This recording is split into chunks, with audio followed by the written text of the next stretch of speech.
Na verdade, Gleice, tudo começou em 2022, no finalzinho, tá? Quando eu conheci o método, que a minha coordenadora contou, enfim, assisti os vídeos, tudo muito sem compromisso, sem pretensão nenhuma.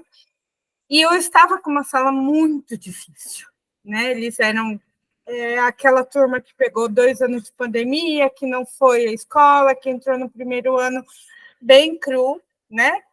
E eu tinha muitos problemas, porque eles não sabiam controlar o emocional deles. E aí eu comecei a aplicar um pouquinho do método, assim, só do que eu assistia nos vídeos mesmo, e fui aplicando de pouquinho, trabalhando o socioemocional deles. E aí eu comecei a ver um pouco de resultado. Só que isso foi no último bimestre. Então eu vi um pouco de resultado, mas não consegui concretizar. Aí, em 2023, eu já iniciei o ano aplicando desde o início, com uma nova turma, que em 2023 eu estava com adolescentes, nunca tinha pegado adolescentes, né? E aí eu falei assim, não, dessa vez eu vou começar a aplicar desde o começo. E aí me surgiu a oportunidade, a minha coordenadora falou que se eu gostaria de participar efetivamente, né? E eu falei que sim, que eu gostaria muito. E como ela já sabia que eu já estava aplicando já por conta própria algumas coisinhas, e aí ela me ofereceu e foi assim que tudo começou. Como é que estava quando você, assim, primeiro vamos explica um pouquinho que a sua escola, ela tem um diferencial, né? Ela é uma escola que algumas pessoas conhecem como projeto, é uma escola em que os estudantes vão no contraturno, né? Eles ficam na escola um período e depois, fala um pouquinho, só para a gente... Na verdade, eu trabalho com complementação educacional, né? Seria o outro período da escola integral, só que separado. Né? Ah, entendi. Então, eles vão na escola regular de manhã, no meu caso, né? E, para mim, eles vêm no outro período e eu trabalho a complementação educacional. E aí, como é que eles estavam no início do ano? E como é que você estava com eles? Você já conhecia um pouquinho o método, então você já sabia mais ou menos, mas conta aí, como é que eles estavam, como é que você estava? Então, era uma turma, assim, que para mim foi muito desafiador por nunca ter trabalhado com crianças maiores, adolescentes. Eu sempre trabalhei com crianças menores. E essa turma eu tinha alunos de 9 a 12 anos. Então, a discrepância ali de linguagem era muito grande. Então, eles tinham muito conflito por conta deles não saberem se comunicar por conta dessa discrepância de idade. E então era briguinha, mas era briguinha porque um não sabia explicar o que estava se passando, o que queria para o outro, que já era de uma outra idade. Isso acontecia muito. E aí eu acho que começando o método desde o início, eu trabalhei muito o emocional deles, muito com. Eu amo os monstrinhos, né? O divertidamente, eu gosto muito. Eu trabalhei muito o socioemocional deles. Por quê? Porque eu queria que eles tivessem a noção de pertencimento, que a sala fosse deles, de fato. E isso foi caminhando de uma forma muito, muito natural. Para eles era muito esquisito a professora chegar e falar que amava eles todos os dias, ou que as palavras, né? Porque desde o primeiro dia de aula eu repetia todos os dias: eu te vejo, eu te escuto, eu te respeito e eu te amo. Inicialmente eu falava para eles todos os dias. Era uma coisa muito esquisita, eles me olhavam esquisito, mas depois de um mês, mais ou menos, nós começou a ser recíproco, né? Eu falava para eles e eles me devolviam, né? E aí eu implementei o relaxamento, que também, nossa, mudou o rumo da história, porque eles ficavam calmos, eles conseguiam se centrar, porque eu tinha criança que chegava da autoescola que já tinha batido, que já tinha brigado, que já tinha ido para a diretoria, que já tinha arrumado N problemas, e eles já chegavam para mim com toda essa carga, né? Então, eu tinha que achar um caminho de fazer eles voltarem, centrarem, não, aqui é outro lugar, é outro ambiente, e fazer com que eles participassem das atividades. Eu acho que isso foi fundamental, que me ajudou muito. A partir do momento que eu comecei a trabalhar com eles perderam isso.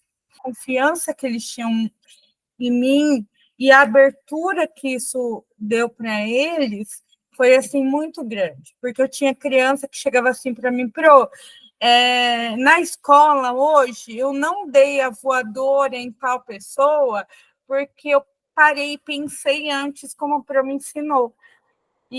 E assim, eram crianças que em casa não tinham nenhuma rede de apoio, não tinha nada. Eram crianças que chegavam em casa, às vezes não tinha carinho, não tinha nada, sabe?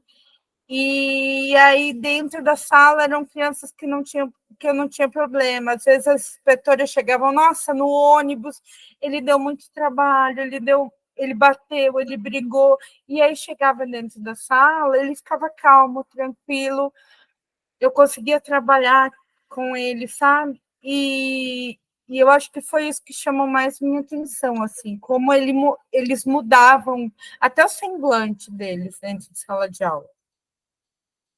Nossa, Manu, que riqueza isso. Nossa, muito lindo, assim. É muito bom ouvir isso, assim. Que lindo, que trabalho lindo. Como é que você se sentiu quando você chegou no final do ano letivo, com os resultados que você obteve?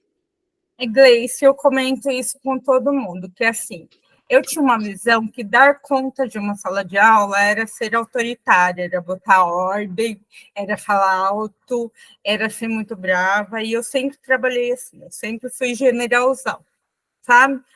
Só que isso não trazia muito resultado, né? Eles ficavam quietos quando eu brigava, e depois passava e voltava toda a bagunça, toda a falta de estrutura. E aplicando o método, eu percebi que é uma coisa contínua, que eles se sentem pertencentes àquilo. Eu não preciso ser o general, eu não preciso ser autoritária para isso. E também não sou a amiga a ponto de eles poderem fazer o que quiserem, né? Entre aspas. Não. Eles sabem as regras, eles sabem o que é melhor para o andamento da sala e eles participam, né?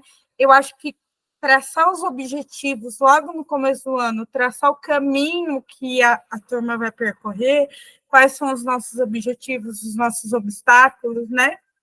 Eu acho que isso ajuda muito. E você voltar lá atrás, olha, peraí, hoje não está funcionando, mas onde que a gente quer chegar esse ano? E aí eles vêm, eles voltam. Porque como eu trabalhava antes, como eu acreditava que tinha que trabalhar antes, sendo autoritária, dando conta da turma, eu via que eles não tinham isso, que eles não se sentiam pertencentes, eles faziam o que tinham que fazer porque a Pro mandou, porque a Pro brigou, porque a Pro vai brigar, né? Não, eu percebi que eu posso conseguir um resultado muito melhor se eles se sentirem que eles estão fazendo aquilo para um andamento bom, para que eles fiquem bem, né? Para que tudo caminhe bem. Eu não preciso ser autoritária para isso, né? Eu estou trabalhando com eles, junto com eles. E isso sempre mexeu muito comigo esse ano, porque eu ouvi alguns alunos falando assim para mim. Eu falava assim, nossa, mas por que você não fala isso para o seu professor? Eles vinham contando as coisas que acontecem na outra escola, né? Eu falava, mas por que você não falou para a professora? Por que você não perguntou? Eles falaram assim, não, Pro, ela é muito brava, ela vai brigar. Eu falei assim, nossa, mas por que para mim vocês falam? Porque aqui eu posso falar, né? E isso mexeu muito comigo. Eu acho que ser o porto seguro de uma criança, assim, é algo que mexe muito comigo. E eu acho que eu vou levar do método para sempre. Acho que mudou o meu olhar como professora, com certeza. Nossa, é muito lindo o seu relato. Como é que ficou a sua sala depois que você aplicou o método Tessitura? Então, terminei com uma sala extremamente unida, Gleice, que tinha um objetivo final de chegar no final do ano calmo, tranquilo. Era uma sala, assim, gostosa. Até a minha coordenadora falava assim, nossa, você vem trabalhar feliz. Eu realmente ia, porque eu me sentia pertencente também, né? Não é aquela sala que você vai, você trabalha o dia inteiro, você sai de lá carregado, mal, que era o que eu estava vivendo por anos já, né? Eu saía carregada, nossa, eu briguei o dia inteiro, eu bati em pedra o dia inteiro, né? E esse ano que passou, eu não sentia isso, ao contrário, eu me sentia leve, eu me sentia feliz. E aí, quais foram os conhecimentos mais importantes que você aprendeu com o método, que você, nas aulas, nos encontros, assim, o que você acha que foi mais importante? O que vai ficar com você? Eu acho que o poder da palavra mesmo, Gleice, porque é o que eu te falei já algumas vezes, que eu não acreditava que falar eu te amo para um aluno faria tanta diferença. Eu falar que eu acredito num aluno, eu acho que não. De início, eu não achava que faria diferença. E o quanto mudou, né? Eu falar para eles, o quanto eles eram importantes para mim, o quanto eu amava eles, eu acho que mudou. E mudou também a minha visão de professora, né? Que eu não preciso ser autoritária, eu não preciso dar conta da turma. Eu preciso que eles estejam ao meu lado, não abaixo de mim, né? Eu preciso que os alunos caminhem junto comigo. E eu acho que é isso. Nossa, Manu, assim, muito lindo o seu relato, assim, muito, muito bonito a sua história, o quanto que você acreditou, né? Eu sou muito grata a você pela confiança, por esse relato que você está dando agora. Eu fico imaginando, assim, né, os professores, os outros professores ouvindo isso, porque você teve uma hora que você falou, era muito pesado, né? Eu trabalhava pesado, eu ficava quebrando pedra, eu chegava exausta. E assim, os professores estão adoecendo, né? Eu recebo os professores, eu vou abrir agora uma nova turma, e aí, em todas as turmas que eu recebo, né? É uma média de 20 professores, tem 1, 2, às vezes 3 tomando remédio, sabe assim, passando por terapeuta, com problema de queda de cabelo, com problema de psoríase, tratando com angústia, tratando depressão, ansiedade. Então, assim, as escolas estão adoecendo os professores. A escola recebe o resultado de uma sociedade e ela está muito disfuncional, ela está muito desigual. E os professores não se abrem para entender, né? E você vê, né? O método, ele tem, né, as aulas, mas assim, não é um mestrado, né? Não é uma pós-graduação, não é um estudo que vai exigir tanto do professor para o que ele oferece depois, né? Então, assim, o tempo que o professor gasta investindo em entender, né, desse olhar empático, e quando você fala, hoje eu consigo ser, né, eu consigo as coisas dos estudantes e sem precisar ter esse autoritarismo, mas também, ao mesmo tempo, eles não é porque isso que eles vão fazer o que eles querem. Exato. Você conseguiu o que eu falo o tempo inteiro, que é da disciplina positiva, né? É ser firme e gentil ao mesmo tempo. Exato. Não é uma sala permissiva, mas também não é uma sala autoritária. Mas você tem autoridade, a autoridade é sua. Mas você construiu a autoridade a partir do respeito, e eles conseguem responder, porque eles sabem como responder.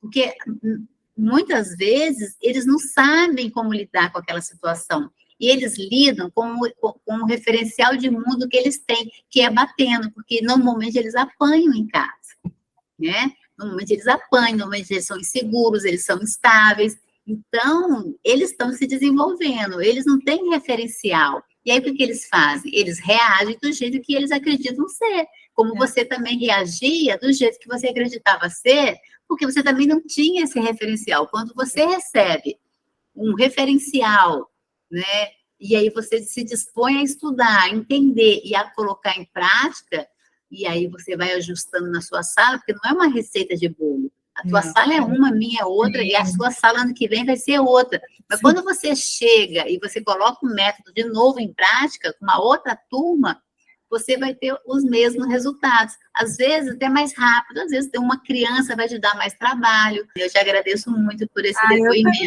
E eu fico muito feliz, viu, de ouvir isso, porque assim, nossa, é uma sensação, não dá para explicar. Eu falo que é a mesma sensação que eu acho que um atleta tem. Sabe, quando ele treina, ele vai lá e sobe no pódio, assim, pô, ele ganhou, né, ganhar a Copa, não sei o quê. Deu certo. É a mesma sensação de pensar assim, nossa, eu elaborei, eu pensei, eu ajustei, eu coloquei, eu tirei, para que ficasse, para que ele pudesse ser, como é que fala? Não é reproduzido, aplicável, né? Assim, funcionou comigo, mas precisa funcionar com outras pessoas, né? Como é que eu faço com que as outras pessoas, que têm outras histórias, que não passaram 30 anos lendo, estudando tudo que eu li e estudei, conseguem colocar isso para funcionar, para ter esse resultado que eu tenho?